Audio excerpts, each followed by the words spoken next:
మే 30న పగ్గాలు చేపడితే 2020, 21 పూర్తి చేసుకున్నాం. 2020లో కోవిడ్ మొదలైతే దాని గురించి లోతుగా పోవాల్సిన వాళ్ళం. కోవిడ్ అంటే మన ఇంట్లో పేరైపోయింది. ఇప్పుడు అది ఎంత భయానకంగా మొత్తం ప్రపంచాన్ని ఊపేసిందో కూడా ప్రతి ఇంట్లో చిన్నపిల్లలతో సహా ఇప్పుడు తెలుసు. దానివల్ల అన్ని రకాలుగా ప్రపంచం మొత్తం ఎట్లా కుదేలైందో, భారతదేశం ఏ రకంగా అయిందో, అందులోనూ కొత్తగా ఎలాంటి వనరులు లేకుండా విడిపోయిన మన రాష్ట్రం ఏ రకంగా దెబ్బతినిందో, అప్పటికే ఆర్థికంగా తెలుగుదేశం పార్టీ చేసిన రుణభారంతో కుంగిపోయిన రాష్ట్రం ఈ రెండో దెబ్బ మేము అధికారంలోకి వచ్చిన 6 నెలల తర్వాతనే, 7-8 నెలల తర్వాతనే మొదలైంది. ఇప్పటికీ దాని ప్రభావం తగ్గకుండా 1, 2 దశలు పూర్తి చేసుకుని 3 కొత్త అవతారంతో ఒమైక్రాన్ అనే పేరుతో ఇప్పుడు వస్తున్న నేపథ్యంలో ఇంకా ఎంతకాలానికి ఇది పూర్తిగా సజావుగా గాడినెక్కుతుంది, ఆ తర్వాత ఎంతకాలానికి అన్ని వనరులు ఉన్న ఇతర రాష్ట్రాల్లాగా ముందుకు సాగుతుందో తెలియని పరిస్థితి, అగమ్య గోచరమైన స్థితిలో కేవలం 7-8 నెలల పాటు మాత్రమే ఒకంత వెసులుబాటుతో పాలించిన జగన్మోహన్ రెడ్డి గారు ఆ తర్వాత కంటిన్యూస్గా సవాళ్ల మీద సవాళ్లు ఎదుర్కొంటూ వాటన్నిటినీ తట్టుకుంటూ అట్ ది సేమ్ టైం మేనిఫెస్టోలో చెప్పిన హామీలన్నీ తూచా తప్పకుండా తొలి సంవత్సరంలోనే 95% దాకా కంటిన్యూ అయింది. ఇప్పటికీ అది దాటి ఇంకా 1% పెరిగింటుందేమో తప్ప తగ్గే అవకాశం లేదు. కాబట్టి 100కు 100% దిశగా మేనిఫెస్టో హామీలన్నీ అమలు చేయడమే కాక ఆ ఇంట్రడ్యూస్ చేసిన పథకాలను కన్సిస్టెంట్గా చిన్నపాటి బ్రేక్ లేకుండా క్యాలెండర్ డేట్లతో సహా పూర్తి చేసుకుంటూ వస్తున్న విషయం ముందుగా ప్రతి ఒక్కరూ గమనించాలని విజ్ఞప్తి చేస్తున్నాం. ఆయన ప్రకటించిన పథకాలు ఆషామాషివి కాదు. ఒక పక్క డెలివరీ సిస్టమ్ కింది వరకు దాన్ని అమలు చేయగలిగిన ఒక కొత్త వ్యవస్థ, గ్రామ సచివాలయాలు, ఆ తర్వాత వాలంటీర్ల వ్యవస్థను, అది ఒక రూపం తీసుకోవడమే కాకుండా ఇప్పుడు జనజీవనంలో ఒక భాగమైంది. అది అలాగే ఈ 30 నెలలలో దాదాపు 1,61,16 లక్షల కోట్లు డీబీటీ ద్వారా నేరుగా పేదల ఖాతాల్లోకి చెల్లింపులు చేసిన, ట్రాన్స్ఫర్ చేసిన ఘనత బహుశా దేశ చరిత్రలో ఇది తొలిసారి అనుకుంటా. అంటే ఎక్కడ అవినీతికి కానీ, ఆశ్రిత పక్షపాతానికి కానీ, డిలేలకు కానీ, రెడ్ టేపిజం కానీ, అధికారుల దీనిలకు కానీ, రాజకీయ జులుంకు కానీ, లేదా రాజకీయ పార్టీల తేడా కానీ, కుల మత ప్రాంతత ఇలా వీటికి సంబంధించి కానీ లేకుండా నీకు అర్హత ఉంటే ఈ అర్హతలో కూడా వీలైనంత వెసులుబాటు కలిగిస్తూ, ఆ అర్హత కూడా ఈరోజు లేకపోతే రేపు వచ్చినా కూడా మళ్ళీ చేరడానికి వీలు కల్పిస్తూ దానికి అవసరమైన వెసులుబాటు ఇవ్వడంతో పాటు శాచ్యురేషన్ మీద పోతూ, ఎప్పుడైతే డిస్క్రిప్షన్ ఎప్పుడు వస్తుంది, ఎవరైనా విచక్షణాధికారాన్ని ఉపయోగించాల్సినో ఎప్పుడు వస్తుంది, 2, 2, 3 ఉండి ఒకటే ఉంటే ఎవరికైనా దగ్గర డిస్క్రిప్షన్ అసలు అవసరమే లేదు. 3 కాదు, 4 కాదు, 5 మంది కాదు, 10 మంది ఉన్నా సరే పూర్తిగా ఇవ్వాలనేది పెట్టుకోవడంతో పాటు దానికి టైం లిమిట్ పెట్టకుండా అలాగే ఈ రోజు రాకపోతే రేపు నీకు అర్హత వస్తే మళ్ళీనా తీసుకోవచ్చు అని పెడుతూ బెనిఫిట్ నేరుగా నీ ఖాతాలోకి పంపించడం అనేది బహుశా ఇంత ట్రాన్స్పరెంట్గా వాళ్ళ స్థానంలో తనను తాను ఊహించుకొని ముఖ్యమంత్రి గారు బెనిఫిషియరీ స్థానంలో ఏ రకాల ఇబ్బందులు వస్తాయో ఊహించుకొని చేసినందువల్లనే ఇది సాధ్యమైంది. అది మరింత మెరుగులు దిద్దుకుందే తప్ప direct beneficiary bank transfer system బెనిఫిషరీకి లబ్ధి చేర్చేది. వెనక్కు తగ్గలేదు. మళ్ళీ చెప్తున్నాం, ఇది కోవిడ్ లాంటి విపత్కర పరిస్థితులను తట్టుకుంటూ ఈరోజు కూడా financial situation at its worst దీంట్లో ఉన్న ఇది కంటిన్యూ చేయడం అనేది జగన్మోహన్ రెడ్డి గారు మాత్రమే చేయగలిగిన ఒక గొప్ప సత్కార్యం. మిగిలిన వాళ్ళందరూ దీని వైపు చూస్తున్నారనే విషయంలో మేము సగర్వంగా వైఎస్ఆర్ కాంగ్రెస్ పార్టీ చెప్పుకుంటోంది. దీనికి ఇంతకంటే పెద్ద ప్రూఫ్ అక్కర్లేదు. రాజకీయాలకు అతీతంగా జరిగినది ఇది. ఇది కాక ఇంకా మిగిలిన వాటిలోకి వెళ్తే ప్రతిదీ ఒక ట్రెండ్ సెటర్ లాంటిదే. ఉద్యోగాల కల్పన అయితే ఏమి, వాటి గురించి ప్రచారం చేసుకోలేకపోతున్నాం మేము. లేకపోతే 1,30,000 ఉద్యోగాలు నేరుగా రెగ్యులర్ ఉద్యోగాలు వచ్చిన సంవత్సరంలోనే ఇవ్వడం ఏంటి? మేము వాటి గురించి అంతగా అంటే అది మన డ్యూటీలో భాగం అనుకొని చేశాను తప్ప దానివల్ల ప్రచారం ఏదో చేసుకొని డబ్బా కొట్టుకోదలుచుకోలేదు.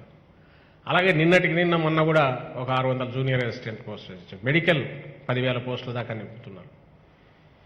ఇవన్నీ క్యాలెండర్ ప్రకారం వస్తున్నాయి. ఎవరి పని వాళ్ళు చేసుకుపోతున్నారు. ఏ ధీమాతో ఏ నమ్మకంతో 100 రూపాయలు ప్రచారం చేసుకుని పావలా పని చేసే వాళ్లతో పోటీ పడకుండా 100 రూపాయలు పని చేస్తే పావలా ప్రచారం చేసుకునేకుండా పోతున్న ధీమా ఎక్కడి నుంచి జగన్మోహన్ రెడ్డి గారికి వచ్చిందంటే, ఆయన ఎప్పుడైతే అన్ని వివక్షలకు విచక్షణలకు అతీతంగా కుల మత ప్రాంతం వర్గం ఏదీ లేకుండా రాజకీయాలు కూడా అతీతంగా శాచురేషన్ అంటే సంతృప్తీకరణ అంటారు కదా, దానికంటే శాచురేషన్ ఎక్కువ అర్థమవుతుంది. శాచురేషన్ బేసిస్ మీద ఎంతమంది ఉంటే అంతమందికి ఆఖరి వరకు అందించాలని ఎప్పుడైతే కంకణం కట్టుకున్నారో, ఆ ఫలాలు ఎప్పుడైతే కిందికి అందితే వాళ్లే మా ప్రచారకర్తలు అవుతారు, వాళ్లే దీన్ని గుర్తిస్తారనే ఒక నమ్మకం ప్రజల మీద పేదల మీద ఉన్న పరిపూర్ణ నమ్మకంతో మేము బయటికి చెప్పుకోవట్లా. ఈ తాటాకు చప్పళ్లకు బెదరడం కూడా అందుకే లేదు.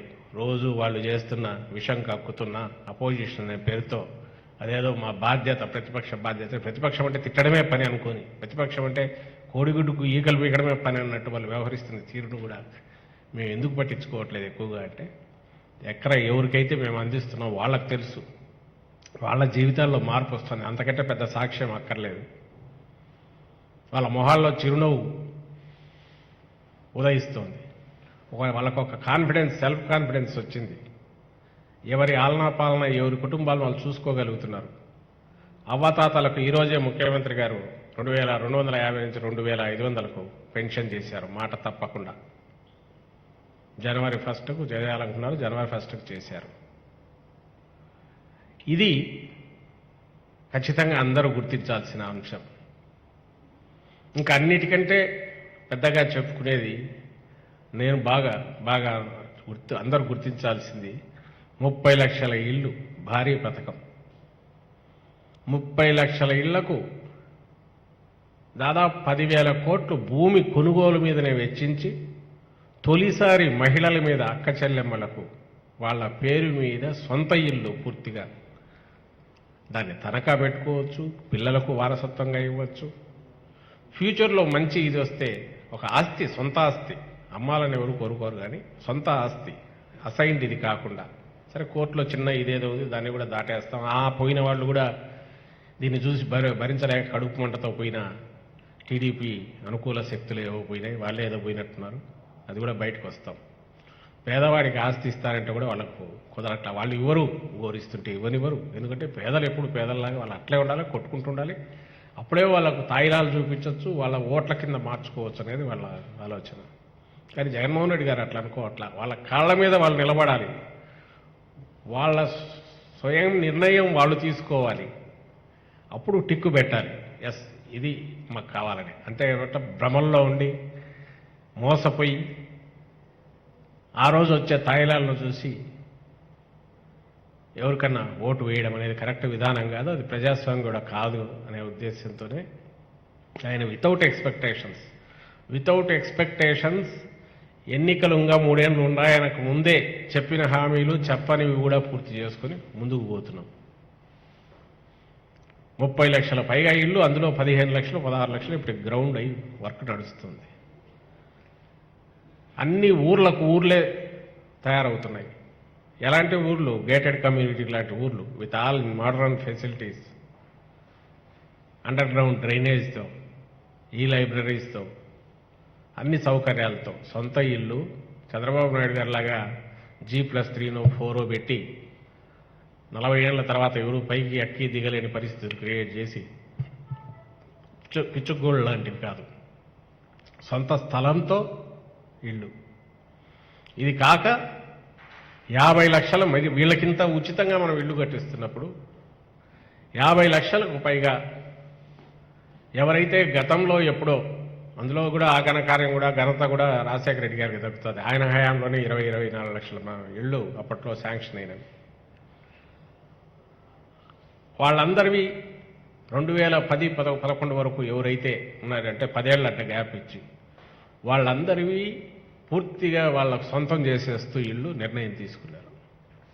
అవి అసైన్డ్ స్థలాల్లో వాళ్ళు ఉండొచ్చు, కానీ అమ్ముకోవడానికో లేదా లోన్ తీసుకోవడానికో లేదా పిల్లలకు రాసిచ్చి వాళ్ళకు ట్రాన్స్ఫర్ చేయడానికో కుదరదు. అలాంటివి పూర్తిగా వాళ్ళ సొంతం చేసేస్తున్నారు. రుణం ఎవరిదన్నా ఉంటే ఆ రుణం స్వచ్ఛందంగా వాళ్ళు ముందుకు వచ్చేసి నామమాత్రపు 10,000 రూపాయలు ఎంతో 10, 15, 20 డిపెండింగ్ లొకాలిటీ బట్టి, కార్పొరేషన్ అయితే 20, మున్సిపాలిటీ అయితే 15, పంచాయతీ అయితే 10, ఆ నామమాత్రపు ఇది కట్టించుకొని వాళ్ళ పేరు మీద చేసేస్తున్నారు. రిజిస్ట్రేషన్ పూర్తి అయ్యి వాళ్ళు కూడా సొంత ఇళ్ళు అవుతుంది. ఇవి పూర్తి అయితే ఈ 50 లక్షలు, ఆ 30 లక్షలు, ఆ 50 లక్షల్లో చాలా మందివి డాక్యుమెంట్ లేవు. జస్ట్ ఎప్పుడో లోన్ తీసుకుని హౌసింగ్ కార్పొరేషన్ ఉన్నది 1,50,000, 2 లక్షలు, 3 లక్షలు ఉండేవాళ్ళు కూడా ఉన్నారు. అదే 10,000 కోట్లు అసలు, ఒక 4,000 కోట్లు వడ్డీ ఉంది. ఆ మొత్తం వేవ్ చేస్తున్నారు.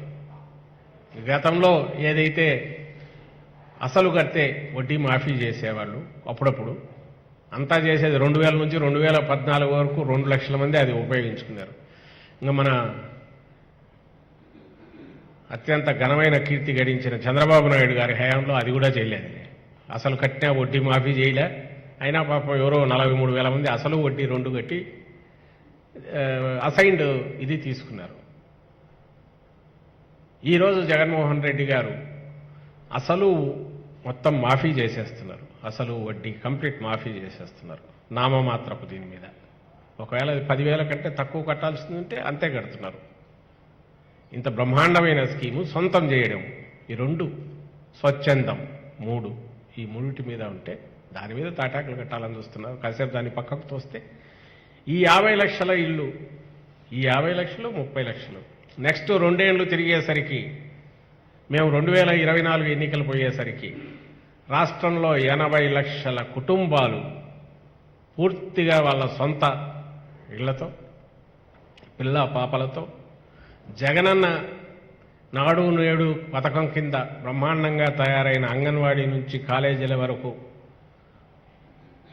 నూతన భవనాలు లేదా పూర్తి సౌకర్యాలతో కూడిన భవనాలు, ప్రాంగణాలలో చదువుకుంటూ, చిన్నపాటి ఆరోగ్యానికి సంబంధించి రోగం ఏదన్నా వైద్యపరమైన అవసరం వస్తే రాష్ట్ర వ్యాప్తంగా 16 కొత్త మెడికల్ కాలేజీలు కానీ, 3 ప్రభుత్వ పెద్ద పెద్ద ఆసుపత్రులు, సూపర్ స్పెషాలిటీలు, మల్టీ స్పెషాలిటీలు వాటి ద్వారా కానీ, అలాగే తామున్న విలేజ్లో తమ పక్కనే ఉన్న మెడికల్ సపోర్ట్ నుంచి ఫ్యామిలీ డాక్టర్ కాన్సెప్ట్తో పై వరకు టెర్షియరీ ఆసుపత్రి అంటే సూపర్ స్పెషాలిటీ వరకు ఒక చైన్, ఒక లింక్ ఫామ్ అయితే ఇంకా అంతకంటే స్వర్గం ఏముంటుంది అని అడుగుతున్నా.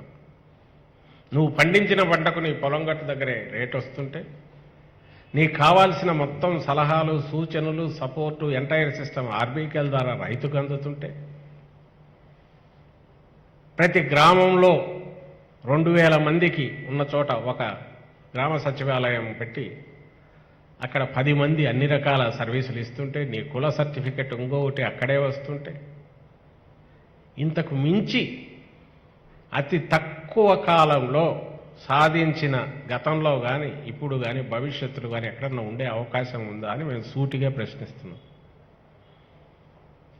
ఎవరైతే ఇప్పుడు అపోజిషన్ పేరు మీద రోజు విష ప్రచారం విషం కక్కుతున్నారో వాళ్ళందరినీ ఈ పక్క ఈయన మహాయజ్ఞం ఇక్కడ చేస్తుంటే అటు పక్క మోస్ట్ ఇర్రెలవెంట్ సబ్జెక్ట్స్ మీద అసలు దీనికి దానికి సంబంధమే లేని ఇష్యూస్ మీద ఒకరోజు వాడు జిన్నా టవర్ అంటాడు, గోరు కింగ్ జార్జ్ అంటాడు.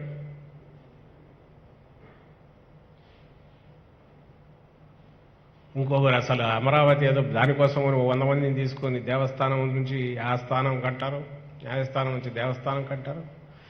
దాంతో ప్రపంచమంతా తల్లకిందులు పోయిన అంటారు. ఎక్కడ చూసినా గుండారాజు అని ఒకరోజు అంటాడు. మొన్న ఎవరో ఒక వ్యక్తి తనకు ప్రాణ ఇది ఉందనగానే అనింది ఎవడో చూసుకో అన్నదానికి సంబంధించి ఇమ్మీడియట్ చంద్రబాబు నాయుడు గారు ఒక పెద్ద ఇంత లేఖ రాస్తారు. అసలు ఎక్కడికి తీసుకెళ్లాలని వీళ్ళు అనుకుంటున్నారంటే ఎప్పుడైతే సూటిగా ప్రశ్నించడానికి ఏమీ లేదో, ఇదిగో దీనికి ప్రత్యామ్నాయం మేము ఇట్లా ఇస్తామని చెప్పడానికి ఏమీ లేదో, ఇంకా ఏది దొరికితే దాన్ని, ఏది దొరకకపోతే క్రియేట్ చేసినా ఇదిగో ఇది అజెండా, రాజకీయం అంటే ఇది అని చెప్పడానికి వాళ్ళు చేస్తున్న ప్రయత్నము, అదే నిజమైన ప్రజల అజెండా అన్నట్టుగా ఒక భ్రమ క్రియేట్ చేసే ఒక మీడియా, ఈ రెండు కలిసి గత సంవత్సరం అంతా చేసినది. ఈవైపు జగన్మోహన్ రెడ్డి గారు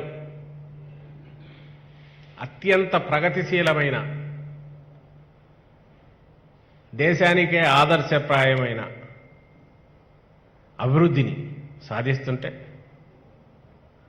ఇంకో పక్క అత్యంత నీచమైన, నికృష్టమైన విష ప్రచారం ఇంకో పక్క అంత్య స్థాయిలో ఇది కూడా పెరుగుతూ వస్తుంది. బహుశా ఒక 20 ఏళ్ల క్రితం ఇలాంటి వాతావరణం, రాజకీయ వాతావరణం అయితే ఎవరు ఊహించి ఉండరని నేను అనుకుంటున్నాను. 70లు 60లు 70లు అంటే మాకు గుర్తొచ్చి 70ల నుంచి చూస్తే అప్పట్లో ఆదర్శప్రాయమైన రాజకీయం, ఆదర్శప్రాయమైన సాహిత్యం, ప్రతిదీ ఐడియలిజం ఉండేది. రాజకీయాల్లో కొంత ప్రాగ్మాటిక్ అప్రోచ్ ఉన్న, ఐడియలిస్టిక్ అంటే ఆదర్శవాదం బాగా కనపడేది. ఏదో చేసేయాల తప్పన అట్లీస్ట్ కొంచెం. అక్కడి నుంచి రకరకాల ఆకారాలు లేక మారుతూ ఇప్పుడు వచ్చేసరికి పూర్తిగా ఈ కన్జ్యూమరిజం నేపథ్యంలో ఇంటర్నేషనల్గా కూడా ట్రెండ్స్ మారినందువల్ల, ప్రాక్టికల్గా సోషల్ మీడియా లాంటివి పెరిగినందువల్ల ఇష్యూస్, వాటి డైమెన్షన్స్, వాటి మీద డిస్కషన్స్, డెప్త్ అన్నీ మారిపోయినాయి. బాగానే ఉంది. కానీ ఘోరం ఏంటంటే పబ్లిక్లో అవేర్నెస్ పెరుగుతుంది, కానీ అది కమ్యూనిటీ పరంగానో సామాజికంగా దాన్ని ఉపయోగించేది, అది అవేర్నెస్ తగ్గుతుంది. అది తీసుకురావాల్సిన పొలిటికల్ సిస్టమ్, పార్టీలు పూర్తిగా దాని నుంచి, ఆ బాధ్యత నుంచి పక్కకు తప్పినాయి అనేది కళ్ళ ముందు బాగా కనపడుతుంది. ఆ దశలో ఆనాటి ఆదర్శాన్ని ఈనాటి ఆచరణాత్మకమైన దీంతో మేళవించిన జగన్మోహన్ రెడ్డి గారు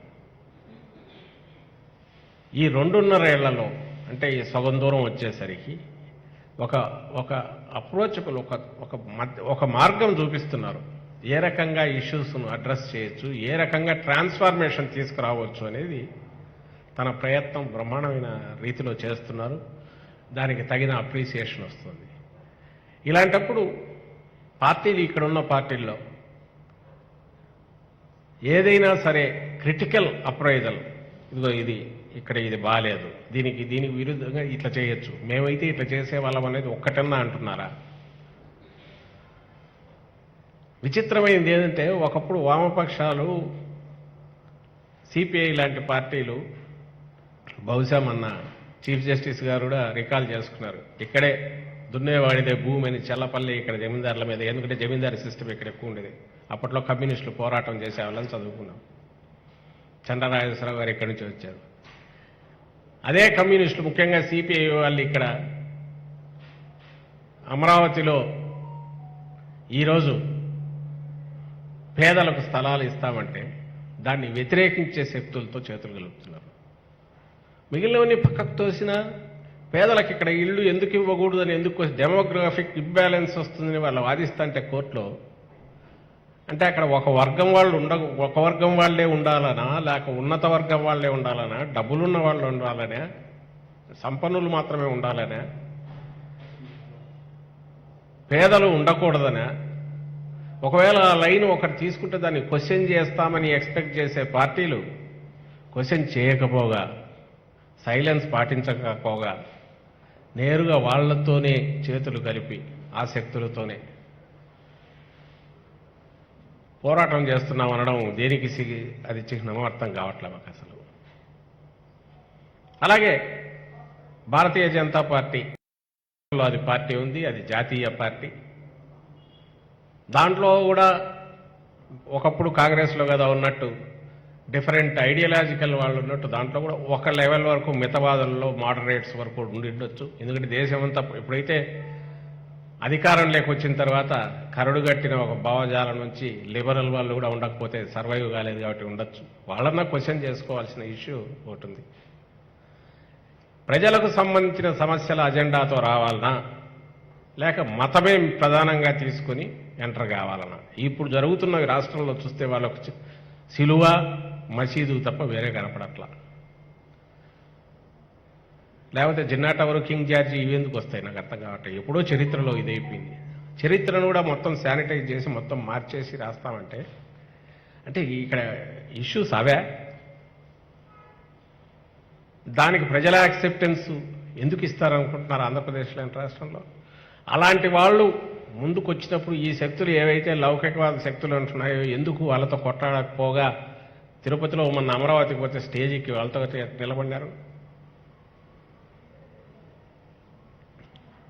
ఇదే సిపిఐ వాళ్ళు స్టేజ్ ఎట్లా ఎక్కారు ఆ రోజు? ఇవన్నీ ఆన్సర్ ఇవ్వాల్సిన ప్రశ్నలు వీళ్ళందరూ. నేను టీడీపీని అన్నట్ల అది పూర్తి కంప్లీట్గా ఇర్రెలవెంట్ అయిన నేపథ్యంలో ఇంకా దానికి ఉన్న ఏకైక దింపుడు కళ్ళ మాసతో ఎక్కడెక్కడ తుండుగుడ్డలను చిన్న చిన్న మాట వీటిని బట్టి ముక్కలు తాను పేనాలని చూస్తున్న పార్టీ అది. అది ఏది దొరికినా సరే ఒక వ్యక్తి చిన్న ఇది పెట్టుకున్నా, ఓ చిన్న నలుగురు కలిసి ఓ బోగస్ ఏదన్న పేరుతో ఇది పెట్టుకో వేదిక పెట్టుకున్నా అన్నీ తెచ్చి ఇవే నిజమైన ప్రజాభిప్రాయం అని చూపుతూ తన వెనకంబడి నిలుపుకొని ఈ అతుకుల బొంతను చిన్న చిన్న వాటిని ఒక నిజమైన ప్రజాభిప్రాయాన్ని రిఫ్లెక్ట్ చేసే దీని కింద చూపుతూ దానికి తాను నాయకత్వం వహిస్తున్నట్టు డాంబికంగా పోజులు ఇస్తూ రేపు ఎన్నికల్లో రావాలనే ప్రయత్నం చేస్తున్న పార్టీ అది. కానీ వీటికి ఎలాంటి ఇది ఉంది? వీటన్నిటినీ ధీటుగా తట్టుకుని తిప్పి కొట్టగలిగిన శక్తి వైఎస్ఆర్ కాంగ్రెస్ పార్టీకి ఉంది. ఎందుకుందంటే ప్రజలంతా మాతో ఉన్నారు కాబట్టి. But at the same time ఇదే రాజకీయమని వాళ్ళు భ్రమలు క్రియేట్ చేస్తున్న దాన్ని అందరూ గమనించి తిప్పి కొట్టాలనేది మా విజ్ఞప్తి. మా పార్టీకి యాక్సెప్టెన్స్ ఎంతగా వచ్చింది అనేది వ్యతిరేకంగా చెప్పాల్సిన అవసరంలా. ప్రభుత్వం ఒకవైపు జగన్మోహన్ రెడ్డి గారు ఒక చేత్తో దాన్ని యంత్రాంగాన్ని ఉరుకులు పరుగులు పెట్టిస్తూ మొత్తం ట్రాన్స్ఫార్మ్ చేస్తున్న నేపథ్యంలో ట్రాన్స్ఫార్మేషన్ సంక్షేమం అంటే ప్రతిదీ అభివృద్ధికి దారితీసే సంక్షేమం ప్రతి ఒక్కరు అర్థం చేసుకోవాల్సిన విషయం. వీఆర్ క్రియేటింగ్, జగన్మోహన్ రెడ్డి గారు is creating human capital, human assets.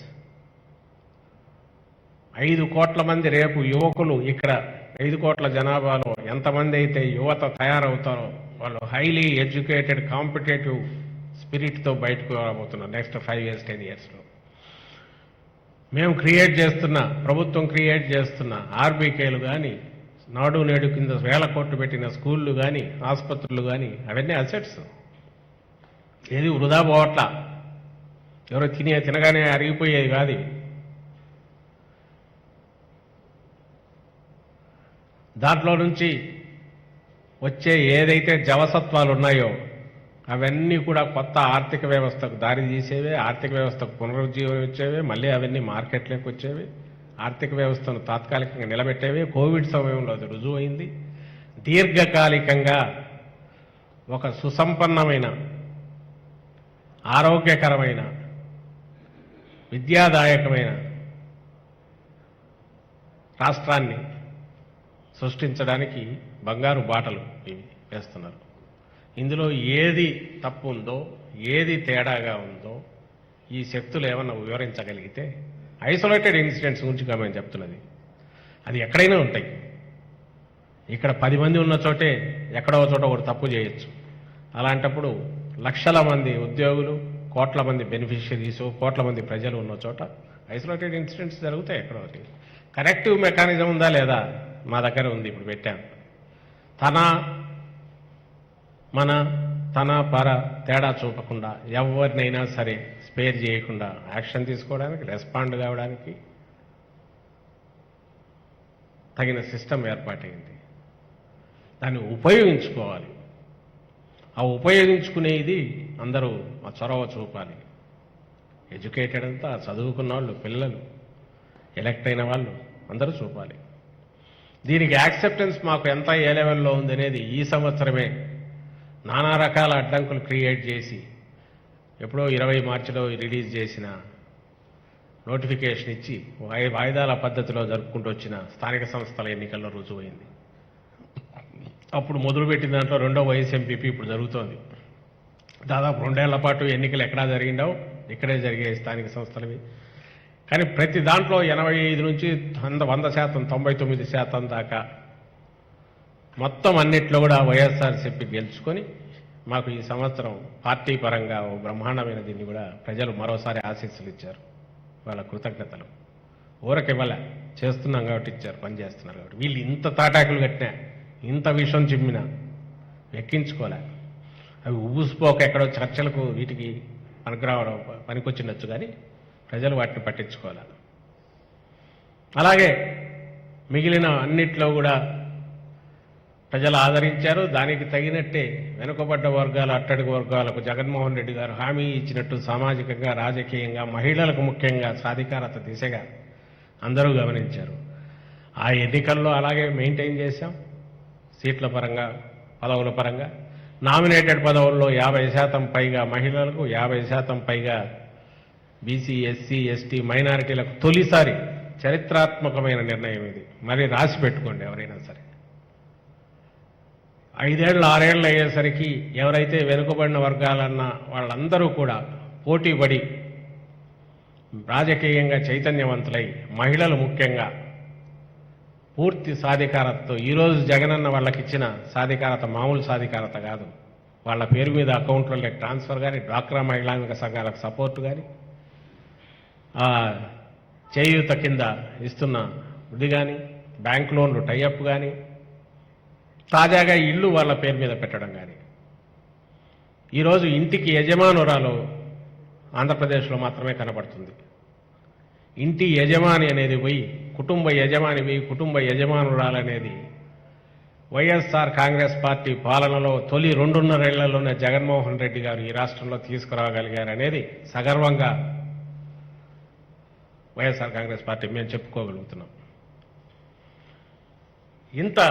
ఇందులో ఎడ్యుకేషన్లో మేజర్ షిఫ్ట్, హెల్త్లో మేజర్ షిఫ్ట్, అగ్రికల్చర్ ఈరోజు సెంటర్ కూడా వచ్చి స్టడీ చేస్తున్నారు కేంద్ర ప్రభుత్వం నుంచి, అన్ని చోట్ల నుంచి ఆర్బీకేలు, వాటి రోల్. ఒక కొత్త ఇది మొదలైంది. దానికి అడ్వైజులు కావాలి. ఇంకా దీన్ని హెల్తీగా ఎట్లా చేయాలి, దీన్ని ఇంకా మోర్ ఎంఫటిక్గా ఏదనుకున్నామో, లేదా దాన్ని పూర్తిగా ఎట్లా సద్వినియోగం చేసుకోవాలి, ఇవన్నీ డిస్కషన్ జరగాలి. దాని మీద కంట్రిబ్యూషన్ అందరూ చేయాలి. చేసి రాజకీయ పార్టీలు అవి కొంతమంది జస్ట్ ఊరికి డిమాండ్లు పెట్టి కోరుతున్నారు. అవి యూనియన్లు ఎవరో చేసే పని. రాజకీయ పార్టీలకు ఒక విధానం ఉండాలా. మేము అధికారంలోకి వస్తే చేయగలం, లేక మీరు ఇది చెయ్యాలి, ఈ రకంగా చెయ్యాలి, నీకు వస్తున్న ఆదాయంలో దీని మీద ఇంత పెడుతున్నారు, ఇదిగో ఇది ఇంత వృధా అవుతుందని చెప్పండి. తప్పకుండా కరెక్ట్ చేసుకోవడానికి ఎప్పుడు జగన్మోహన్ రెడ్డి గారి సిద్ధమే, ఒకవేళ అలాంటిది ఉంటే. అలాగే ఇప్పుడు ఆర్బీకేలను ఇంకా ఎలా తీర్చిదిద్దాలి, లేదా స్కూళ్ళు నాడు నేడు కింద ఇప్పుడు రేపు ఇవన్నీ రెడీ అయిన తర్వాత వాటిని పూర్తిగా సద్వినియోగం చేసుకోవడం ఎట్లా, అక్కడ టీచింగ్ కమ్యూనిటీ, ఫ్యాకల్టీ మరింత స్ట్రాంగ్ కావడం ఎట్లా, పిల్లలను ఓనర్షిప్తో పిల్లల ఫ్యూచర్ గురించి వాళ్ళు ఆలోచించే రకంగా ఎట్లా చేయాలి, దీనికి అవసరమైన ఇంటలెక్చువల్ ట్రాన్స్ఫార్మేషన్ అనండి, లేదా సొసైటీలోనే ఒక కల్చరల్ ట్రాన్స్ఫార్మేషన్ అనండి, దీనికి అవసరమైన ఒక ప్రోగ్రెసివ్ అప్రోచ్, కన్స్ట్రక్టివ్ అప్రోచ్ అనండి, ఇలాంటి వాటిని తీసుకురావడానికి ఏ రకంగా కంట్రిబ్యూట్ చేయగలరు చేస్తే జనం మిమ్మల్ని గుర్తిస్తారు. ఆ తర్వాత మేము ఇంతకంటే బెటర్గా ఇస్తామని మీరు రావచ్చు. ఇప్పటికైనా అజెండా మార్చుకోకపోతే జగన్మోహన్ రెడ్డి గారు ఫిక్స్ చేసిన అజెండానే ఉండబోతోంది. చంద్రబాబు నాయుడు గారు తనకు తెలిసిన ఏకైక విద్య ఆ సాముగరణిలే ప్రదర్శించి ఆయనకు విసుగు వచ్చినట్ల. బహుశా ఎన్టీ రామారావు గారి దగ్గర అవి కుదిరిండొచ్చు. పాపం ఆయన ఎక్కడో సినిమాల నుంచి వచ్చారు, జనం అభిమానం చూపించారు, వచ్చేశారు. ఆ రోజు ఏదో ఎక్కడి నుంచో కిడ్నాప్లు చేయడమో, క్యాంపులు మెయింటైన్ చేయడమో, దాంతో రాజకీయం జరిపించి వాళ్ళందరి ఆహా ఎలాంటి వాడు దొరికాడని వాళ్ళు అనుకోండి వచ్చాము. కానీ 80లు లేట్ 80s 90sలో కాలం మారింది. ఇప్పుడు ఆయన అదే చేస్తే ఎందుకు పనికిరాడు, జనం రిజెక్ట్ చేస్తారనేది ఆల్రెడీ రుజువైన నేపథ్యంలో ఇంకా ఏదైనా ఉంటే ఖచ్చితంగా better opposition, we need better opposition. ఒక మంచి పాలకుడుగా జగన్మోహన్ రెడ్డి గారు ఈ వైపు ఉన్నారు. కానీ దాన్ని చెక్ చేసుకోవడానికి ఒక మంచి అపోజిషన్ అద్దం ఉంటే దాంట్లో తెలుస్తుంటుంది ఎప్పటికప్పుడు. అందుకు జగన్మోహన్ రెడ్డి గారు ప్రిపేర్డ్గా ఉన్నారు. మీరు అలా కాకుండా, అలా కన్స్ట్రక్టివ్ దీనికి కాకుండా విచ్ఛిన్నకారుల్లాగా ఆ రోజుకి ఏది దొరికితే అది మరీ అన్యాయంగా కులము ఉపకులము ఒకటని కాదు, వర్గీకరణ ఇది ఏదో ఒకటి రాయో రప్పో మట్టో మశానమో ఏది దొరికితే అది. ఆ ప్రాసెస్ ఎక్కడికి పోతుందంటే ఇర్రెస్పాన్సిబుల్ అప్రోచ్. రేపు ఏ రకాల ఉన్మాదాలు వెర్రితలలు వేసే అవకాశం ఉందో చెప్పలేనంత ప్రమాదకరమైన ధోరణికి నెక్స్ట్ 2 yearsకి ఎలక్షన్స్ వచ్చేసరికి ప్రయత్నాలు జరుగుతాయి. ఆ డేంజర్ నుంచి కాపాడుకోవాలి. ఇంకో పక్క ఇప్పుడు జగన్మోహన్ రెడ్డి గారు క్రియేట్ చేసిన ఏదైతే కొత్త వాతావరణం దిశగా అడుగులు పడుతున్నాయో దాంట్లో భాగస్వాములు కావాలని అందరినీ ఆహ్వానిస్తూ, అది ప్రతిపక్షాలైనా సరే మేధావులు అన్ని వర్గాల వారిని ఆహ్వానిస్తూ అందరికీ ఈ సంవత్సరం మరింత సుఖప్రదమైన ఇది ఇవ్వాలని కోరుకుంటూ సెలవు తీసుకుంటున్నాను. Thank you.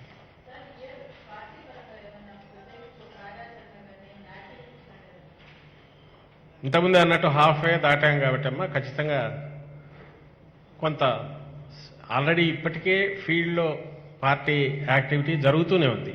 మా పార్టీ యాక్టివిటీ అంటే ప్రభుత్వం జగన్మోహన్ రెడ్డి గారు పథకాలు స్కీములు ఇవి తీసుకున్నవన్నీ జనంలోకి తీసుకెళ్ళడం, దాంట్లో ఏమన్నా ఈ చిన్న ఇవి ఉంటే మళ్ళీ పైకి తీసుకొచ్చి కరెక్షన్స్ చేయించడం, అలాగే మెరుగ్గా వాటిని వాడుకునేటట్టు పేదలు వాళ్ళలో ప్రచారం చేయడం, ఇవి 3 జరుగుతున్నాయి.